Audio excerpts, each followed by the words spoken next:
नमस्कार दोस्तों, द्रोणाचार्य एकेडमी की करंट अफेयर्स टुडे क्लास में आप सभी का स्वागत है।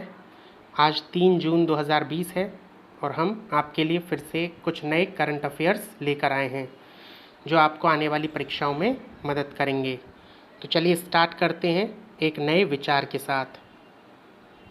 आज का विचार है, सफलता ही सही परिभाषा, हर मुसीबतों से निकलने का वादा, कोशिश करने का इरादा, आलस कम और मेहनत ज़्यादा। The true definition of success, promise to get rid of every difficulty, intending to try and last laziness and more labour. इसका मतलब यही है दोस्तों कि सफलता की सही परिभाषा यदि कही जाए तो वो यही है कि एक तो अपने आप से ये वादा करना है कि मुसीबतों से निकलने की हम कोशिश करते रहेंगे, कभी भी हार नहीं मानेंगे। दूसरा, आलस नहीं करना है और तीसरा, मेहनत करनी है। जब हम ये तीनों चीज़ें करते हैं पूरी ईमानदारी के साथ तो सफलता हमें मिलती ही मिलती है। उस समय जो अचीवमेंट हमारा होता है उसी को हम सफलता कहते हैं। तो याद रखिएगा ये 3 बातें, एक तो मुसीबतों से निकलने का वादा करना है, आलस कम करना है और मेहनत ज़्यादा करनी है। ओके स्टूडेंट्स, तो चलिए स्टार्ट करते हैं आज के करंट अफेयर के साथ। पहला करंट अफेयर है, who has been appointed as the director of the prime minister office. प्रधानमंत्री कार्यालय यानी पीएमओ के निदेशक के रूप में किसे नियुक्त किया गया है? इसका आंसर है मीरा मोहंती। मीरा मोहंती को पीएमओ के डायरेक्टर के रूप में नियुक्त किया गया है। ओके स्टूडेंट्स, चलिए नेक्स्ट क्वेश्चन इज, थोड़ा सा ये गलत है। नेक्स्ट क्वेश्चन इज, लंदन के प्राकृतिक इतिहास संग्रहालय के ट्रस्टी के रूप में किसे नियुक्त किया गया है? तो लंदन के प्राकृतिक इतिहास संग्रहालय के ट्रस्टी के रूप में किसे नियुक्त किया गया है? लंदन में एक नेचुरल हिस्ट्री म्यूज़ियम है, उसके ट्रस्टी के रूप में एक इंडियन को यहाँ पर नियुक्त किया गया है। उनका नाम क्या है? तो यहाँ नाम है यदविंदर मल्ही। ओके, यदविंदर मल्ही एक इंडियन है जिन्हें यहाँ नेचुरल हिस्ट्री म्यूज़ियम का ट्रस्टी बनाया गया है। नेक्स्ट क्वेश्चन पर चलते हैं।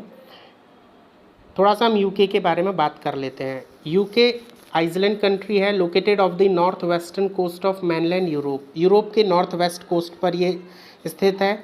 साथ ही United Kingdom comprises the whole the island of Great Britain, which contain England, Wales and Scotland, as well as northern portion of Island of Ireland। यदि आप ये मैप देखते हैं तो इस मैप में आपको मिलेगा वेल्स है, इंग्लैंड है और स्कॉटलैंड है। जब हम इन तीनों की बात करते हैं तो ये कहलाते हैं ग्रेट ब्रिटेन, लेकिन जब इसके साथ हम इस आयरलैंड की और नॉर्दर्न आयरलैंड की जब हम बात कर लेते हैं तो ये पूरा कहलाता है यूके। ओके स्टूडेंट्स, साथ ही एक दो बातें और हैं। समर ओलंपिक में जो लंदन में समर ओलंपिक हुए थे उनके ईयर्स हैं 1908, 1948 एंड 2012। अभी लास्ट जो ओलंपिक लंदन में हुआ वो 2012 में हुआ था। यहाँ एलिज़ाबेथ प्रथम क्वीन बनी थी 1558 में और उसी के बाद से एलिज़ाबेथ यहाँ की रानी हमेशा बनने लगी। इसके बाद यहाँ की सबसे लंबी नदी है रिवर स्वर्ण। ओके, फिर जो ग्रीनविच मेरिडियन टाइम जोन है जीएमटी, जिससे हमारा टाइम डिसाइड होता है, वो लंदन से होकर निकलती है। तो ये यूके के अंदर है प्राइम मेरिडियन। ओके, इसके बाद United kingdom was part of European union in 1973। European union आपको पता है, हमने पिछली क्लास में पढ़ा था। यूरोप की कुछ कंट्रीज़ ने मिलकर यूरोपियन यूनियन बनाया था और उसका ये पार्ट था 1973 से। ओके, लेकिन 31 जनवरी 2020 को इसने इसे छोड़ दिया। ओके, चलिए नेक्स्ट, यहाँ की अभी मोनार्की जो है वो है एलिज़ाबेथ द्वितीय के पास। सेकेंड यहाँ के प्राइम मिनिस्टर हैं बोरिस जॉनसन। यहाँ की संसद को पार्लियामेंट कहा जाता है। यहाँ अपर हाउस को house of lords and lower house को हाउस ऑफ कॉमन कहा जाता है। Okay, clear. अपर हाउस जैसे हमारे यहाँ राज्यसभा है और लोअर हाउस लोकसभा है, वैसे यहाँ पर house of lords and house of common है। चलिए next question is, who has recently been appointed as the managing director of power finance corporation. अभी हमने PFC के बारे में पढ़ा था पिछली क्लास में, जिसने नर्मदा कॉरपोरेशन के संग एक समझौता किया था। इसी पावर फाइनेंस कॉरपोरेशन के मैनेजिंग डायरेक्टर नियुक्त किया गया है। किसे किया गया है? तो कांडी कुप्पा श्रीकांत, गुरदीप सिंह, शशि शंकर और रविंद्र सिंह ढिल्लन। तो आंसर है रविंद्र सिंह ढिल्लन को यहाँ पर MD बनाया गया है। ओके, थोड़ा सा हम इन तीनों के बारे में और बात कर लेते हैं जो हमें ऑप्शन में मिले थे। कांडी कुप्पा श्रीकांत ये companies chairman and managing director हैं। ओके, इसी के क्लियर। साथ ही गुरदीप सिंह वाइस चांसलर हैं। गुरदीप सिंह वाइस चांसलर हैं doctor Ram Manohar Lohia national law university के। Shashi Shankar chairman managing director हैं oil and natural gas corporation limited के। Okay students, next question is, हाल ही में भारतीय संगठन ने इंस्पायर संकाय पुरस्कार की स्थापना की है। Which Indian organisation has recently instituted the inspire faculty award. तो इसका आंसर है विज्ञान और प्रौद्योगिकी विभाग ने। अभी इस विभाग ने हाल ही में एक इंस्पायर संकाय पुरस्कार की स्थापना की है। ओके स्टूडेंट्स, थोड़ा सा बाकी के ऑप्शंस के बारे में भी हम बात कर लेते हैं। मेडिकल काउंसिल ऑफ इंडिया क्या है? मेडिकल काउंसिल ऑफ इंडिया एक स्टैट्यूटरी बॉडी है जिसे एस्टेब्लिश किया गया था uniform and high standard of medical education in India के लिए, और इसको डिसमिस कर दिया गया after the establishing of another commission that is a national medical commission. Okay, national medical commission की एस्टेब्लिशिंग की गई 14 अक्टूबर 2019 में, और इसके बाद मेडिकल काउंसिल ऑफ इंडिया को डिसमिस कर दिया गया, डिसॉल्व कर दिया गया। ओके, सो इसका फॉर्मेशन ईयर है 1933, डिसॉल्विंग ईयर है 2019, हेडक्वार्टर है इसका न्यू दिल्ली में। लीडर हैं इसके जयश्री बेन मेहता प्रेसिडेंट, और ये एफिलेटेड है, मतलब ministry of health and family welfare के अंडर में ये काम करती है। इसके बाद बात करते हैं ministry of science and technology की। तो ministry of science and technology का फॉर्मेशन 1971 में हुआ था, न्यू दिल्ली में हेडक्वार्टर, और वर्तमान इसके डायरेक्टर जनरल हैं डॉक्टर हर्षवर्धन, जिन्हें यूएनओ में जो एग्जीक्यूटिव हैं, एग्जीक्यूटिव डायरेक्टर, उसमें चेयरमैन के पद पर नियुक्त किया है। नेक्स्ट बात करते हैं हम डिपार्टमेंट ऑफ बायोटेक्नोलॉजी की। तो डिपार्टमेंट ऑफ बायोटेक्नोलॉजी क्या है? जैव प्रौद्योगिकी विभाग है, DBT।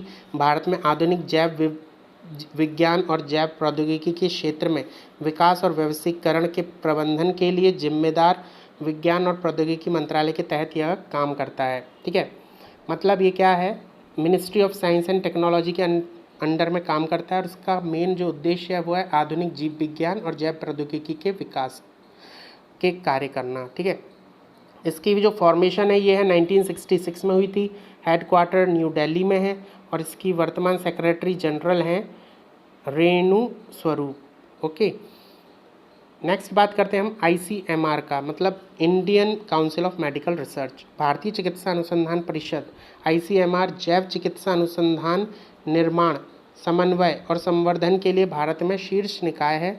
दुनिया में सबसे पुरानी और सबसे बड़ी चिकित्सा निकायों में से एक ये मानी जाती है।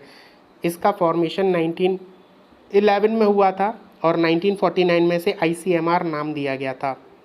हेडक्वार्टर है इसका न्यू दिल्ली में, और वहीं इसके डायरेक्टर जनरल हैं डॉक्टर बलराम भार्गव, और ये ministry of health and family welfare के अंडर में काम करती है, जिसके वर्तमान कैबिनेट मिनिस्टर हैं हर्षवर्धन जी। ओके स्टूडेंट्स, चलिए नेक्स्ट क्वेश्चन पर आते हैं। Amit Panghal is related to which sport. Amit Panghal किस स्पोर्ट से रिलेटेड हैं? तो इनका स्पोर्ट है बॉक्सिंग। यह भी न्यूज़ में इसलिए थे क्योंकि BFI ने, यानी बॉक्सिंग फेडरेशन ऑफ इंडिया ने इनको नॉमिनेट किया है राजीव गांधी खेल रत्न के लिए। अभी नॉमिनेशन चल रहे हैं, सभी फेडरेशंस अपने अपने जो उम्दा खिलाड़ी हैं उनका नाम दे रहे हैं। तो BFI ने वैसे 2 नाम दिए हैं, एक अमित पंघाल और एक और है जिसके बारे में अभी हम आगे पढ़ेंगे। ठीक है, तो याद रखिएगा अमित पंघाल का जो क्षेत्र है, खेल क्षेत्र, वो है बॉक्सिंग।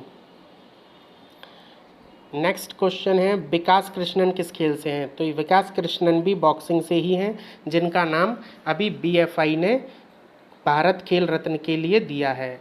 ओके, वो राजीव गांधी खेल रत्न के लिए, राजीव गांधी खेल रत्न के लिए इनका नाम दिया गया है। ओके स्टूडेंट्स, याद रखिएगा। Next question is who is the MD and CEO of Lakshmi Vilas bank? Lakshmi Vilas bank के MD और CEO किसको बनाया गया अभी हाल ही में? तो आंसर है इसका सुब्रमण्यम सुंदर। ओके स्टूडेंट्स, और इसके अलावा जो ये 3-4 नाम हैं, रजनीश कुमार, संजय अग्रवाल, सुनील गुरबख्शनी और सुमंत काटपलिया, तो इन चारों के बारे में भी हम आगे पढ़ते हैं क्योंकि ये भी थोड़े से इम्पोर्टेंट हैं।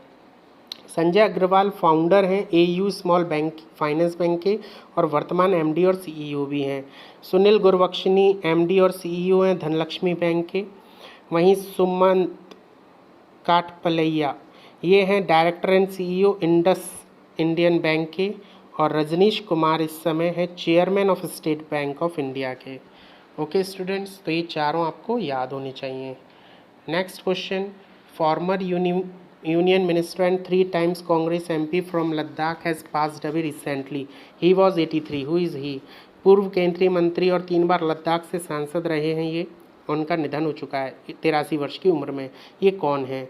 इसका आंसर है P Namgyal. P Namgyal MP रहे हैं, लद्दाख से 3 बार सांसद भी रहे हैं और अभी इनका हाल ही में निधन हो गया है।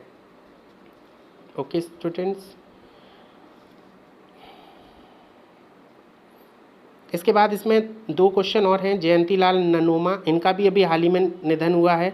ये एक खिलाड़ी हैं और आर्चरी से रिलेटेड हैं, याद रखिएगा, आर्चरी तीरंदाजी से रिलेटेड हैं, खिलाड़ी हैं। और योगेश गौड़ का भी अभी निधन हुआ है, जो कौन थे? जो संगीतकार थे, जिनने संगीत जो काफ़ी पुरानी फिल्मों में इनका संगीत चला था, जिनका भी हाल ही में निधन हुआ है। तो ये दोनों भी आपको याद होनी चाहिए। नेक्स्ट क्वेश्चन पर आते हैं। Indian women's hockey team captain Rani Rampal is in the race of the Rajiv Gandhi Khel Ratna award after being nominated by hockey India. Hockey India ने अभी एक खिलाड़ी का नाम सजेस्ट किया है राजीव गांधी खेल रत्न के लिए। इनका नाम है रानी रामपाल।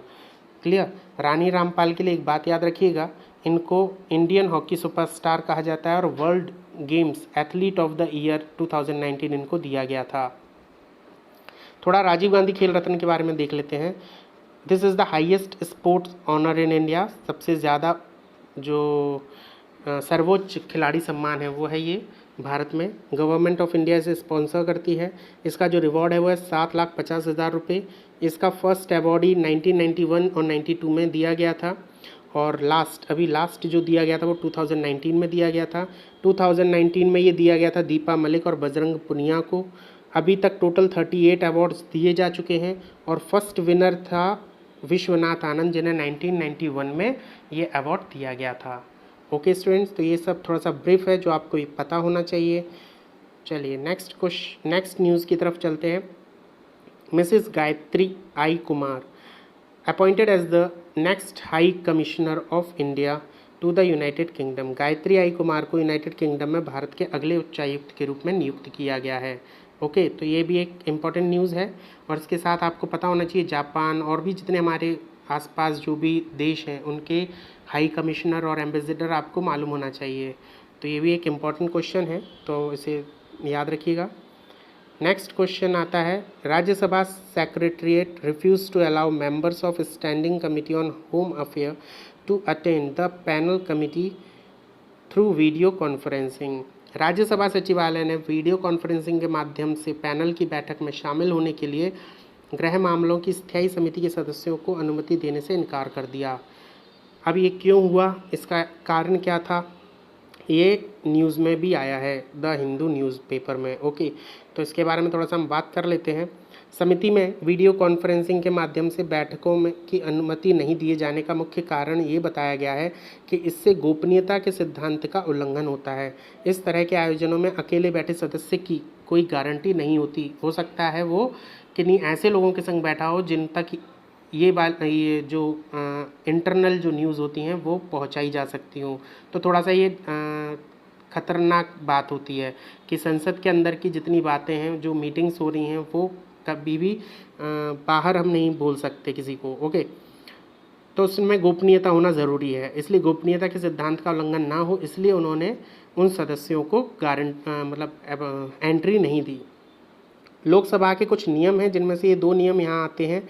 पहला 267, इस नियम में कहा गया है कि समिति की बैठकें लोकसभा में ही होंगी, लेकिन यदि अध्यक्ष चाहे तो उन बैठकों का स्थान बदल सकता है। ठीक है, तो ये 267 नियम है। और 266 का जो नियम है वो ये कहता है कि सभी समिति की बैठकें निजी तौर पर आयोजित की जानी चाहिए, निजी तौर पर, और जो वीडियो कॉन्फ्रेंसिंग के माध्यम से बैठकों का एक वैकल्पिक मार्ग उपलब्ध कराती है। ठीक है, तो यहाँ पर हमें वीडियो कॉन्फ्रेंसिंग का माध्यम भी मिलता है, लेकिन यह अनिवार्य है कि समिति की बैठकों में सरकार द्वारा साझा की गई जानकारी की गोपनीयता की रक्षा हो। क्लियर, तो इसलिए तर्क दिया गया है कि जब समिति के सदस्य विभिन्न स्थानों में कार्य करते हों तब आभासी बैठकों में गोपनीयता की रक्षा करना मुश्किल हो जाता है, क्योंकि सिंपल सी बात है, यदि हर कोई अलग अलग जगह से वीडियो कॉन्फ्रेंसिंग के जरिए इस मीटिंग में शामिल होता है तो हम ये नहीं कह सकते कि सामने वाला किस उद्देश्य से उस मीटिंग में आया है। हो सकता है उसके साथ कोई ऐसे लोग हों जो उस मीटिंग के बारे में और जानना चाहते हों, तो वो भी उनके आगे पीछे बैठे हों, तो इसीलिए हम वहाँ पर विश्वास नहीं कर सकते। क्लियर, तो इसीलिए यहाँ पर जो सदस्य थे उन लोगों को एंट्री नहीं दी गई वीडियो कॉन्फ्रेंसिंग में। ओके, चलिए इसके बाद नेक्स्ट क्वेश्चन है, कोविड-19 testing laboratory has been established in the Jorhat campus, north east institute of science and technology NEIST। North east institute of science and technology के जोरहट परिसर में एक कोविड-19 परीक्षण प्रयोगशाला को स्थापित किया गया है।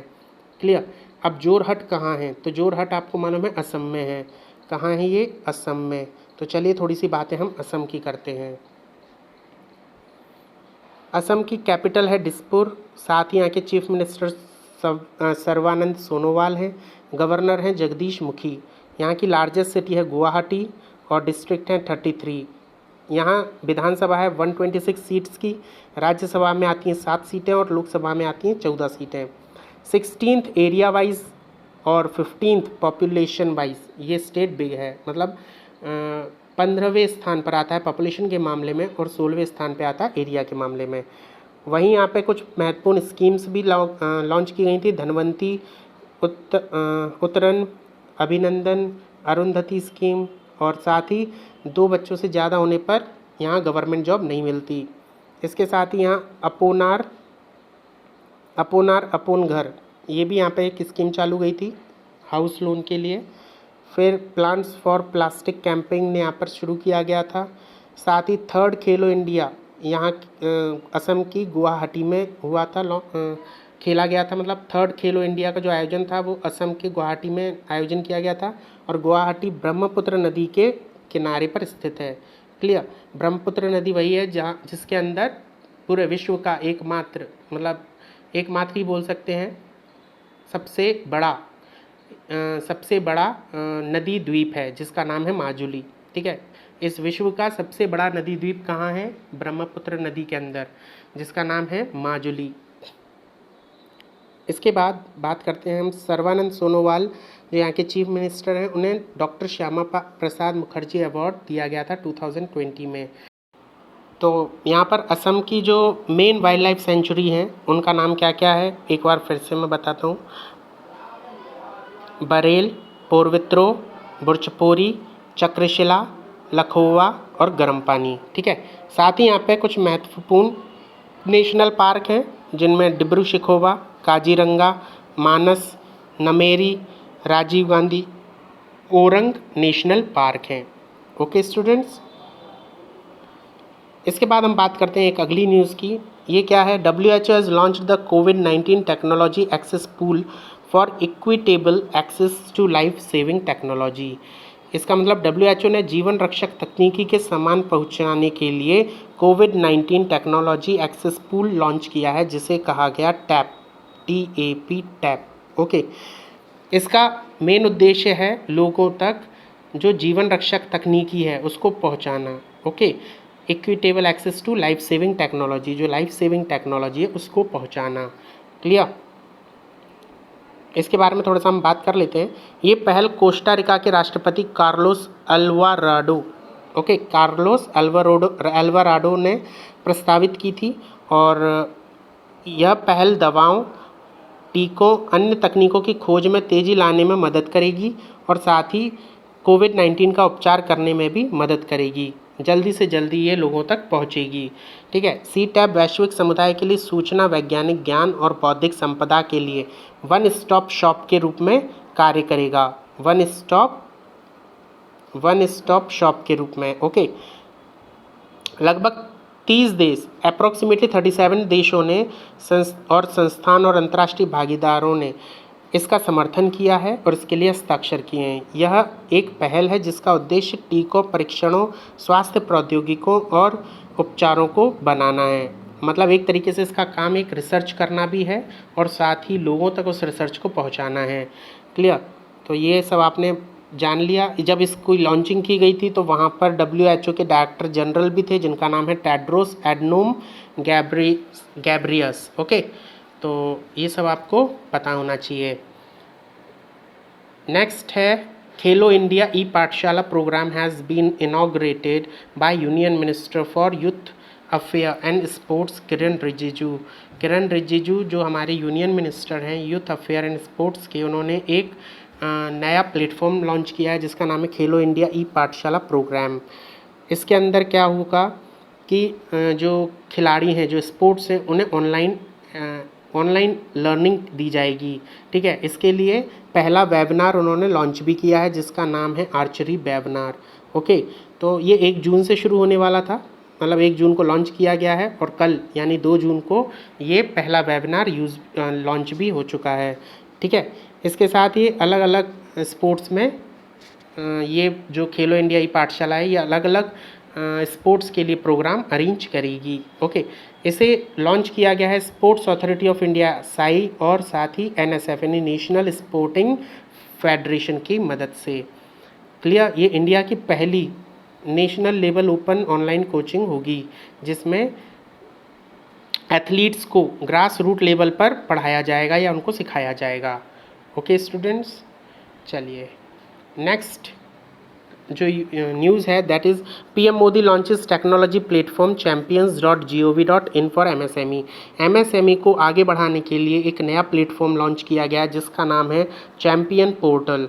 नरेंद्र मोदी जी ने लॉन्च किया चैम्पियन पोर्टल सूक्ष्म, लघु और मध्यम उद्योगों की समस्याओं का तय समय में समाधान करने के लिए किया गया है। इसका जो मेन उद्देश्य है वो ये है कि MSMEs की प्रॉब्लम कभी सॉल्व नहीं हो पाती टाइम पर, तो उसके लिए इस समस्या को सुलझाने के लिए उन्होंने एक डिजिटल प्लेटफॉर्म का लॉन्चिंग किया जिसका नाम है champions portal.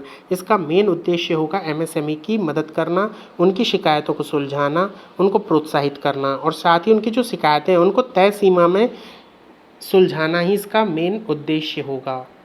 Okay students, MSME के बारे में हमने वैसे पढ़ लिया था लेकिन एक और बार पढ़ लीजिए। MSME के जो इस समय कैबिनेट मिनिस्टर हम मानते हैं, मिनिस्टर रिस्पॉन्सिबल हैं जो इस समय यहाँ के, वो हैं नितिन गडकरी जी और इससे पहले गिरिराज जी थे और इधर जो मिनिस्टर ऑफ स्टेट हैं वो हैं प्रताप चंद्र सारंगी। ठीक है। यहाँ माइक्रो, स्मॉल और मीडियम यानी माइक्रो सूक्ष्म उद्योग, स्मॉल यानी लघु उद्योग और मीडियम यानी मध्यम उद्योग हैं। तो माइक्रो उद्योग कौन से होते हैं ये आपको पता है कि जिस उद्योग में विनिर्माण व्यापार के अंतर्गत संयंत्र और मशीनरी में लगभग कम से कम 1 करोड़ तक का निवेश यदि होता है और टर्नओवर उसका 5 करोड़ तक होता है तो वो जो उद्योग होते हैं ये माइक्रो उद्योगों में आते हैं यानी सूक्ष्म उद्योगों में। जिन उद्योगों में मशीनरी और संयंत्र का जो निवेश है वो 10 करोड़ तक होता है और साथ ही टर्नओवर कम से कम 50 करोड़ तक होता है तो ऐसे उद्योग लघु उद्योगों में चले जाते हैं। और जिन उद्योगों में संयंत्र और मशीनरी में 20 करोड़ तक का निवेश किया जाता है और इसके बाद टर्नओवर इसका 100 करोड़ तक होता है तो यहाँ पर जो उद्योग हैं ये मध्यम उद्योग यानी कि मीडियम एंटरप्राइजेस कहे जाते हैं। ओके स्टूडेंट्स, तो चलिए thank you everyone. I think आप सभी को ये वीडियो पसंद आया होगा और please like and subscribe my channel for new videos.